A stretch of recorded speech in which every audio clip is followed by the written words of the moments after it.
Border Gavaskar ট্রফির ৫ টেস্টের সিরিজে ১-১ অবস্থানে দাঁড়িয়ে আছে ভারত এবং অস্ট্রেলিয়া। এই পরিস্থিতিতে বৃহস্পতিবার থেকে মেলবোর্নে শুরু হবে ভারত অস্ট্রেলিয়া চতুর্থ টেস্ট।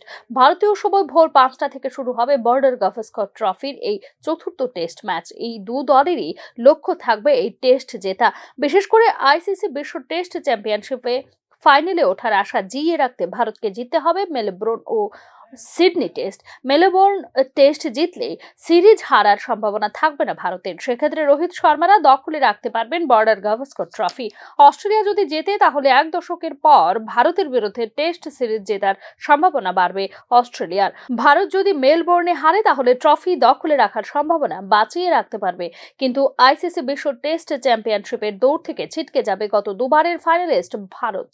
আবহাওয়ার যা পূর্বাভাস এবং মেলবোর্ন ক্রিকেট গ্রাউন্ডের সাম্প্রতিক পরিসংখ্যানের কারণে এই ম্যাচ ড্রয়ের সম্ভাবনা কম বলেই মনে করছেন ক্রিকেট বিশেষজ্ঞরা। এই ম্যাচে অস্ট্রেলিয়া দলে অভিষেক হচ্ছে ওপেনার স্যাম কনস্টাসের। তিনি দলে এলেন নাথান ম্যাক্সউইনের জায়গায়। জস হ্যাজেলউডের স্থলাভিষিক্ত হয়েছেন স্কট বোল্যান্ড। ট্রাভিস হেডের কোয়াড স্টেইনের সমস্যা থাকলেও তিনি ফিটনেস টেস্টে উত্তীর্ণ হয়েছেন। ফলে অস্ট্রেলিয়া দলে পরিবর্তন হলো দুটি। এদিকে এডিল্যান্ড ও ব্রিসবেন টেস্টে লোয়ার মিডল অর্ডারে নামলেও মেলবোর্ন ওপেন করতে নামতে পারেন রোহিত শর্মা। সেক্ষেত্রে ৩ নম্বরে ব্যাট করতে নামবেন Shubman Gill. Bureau report, news now.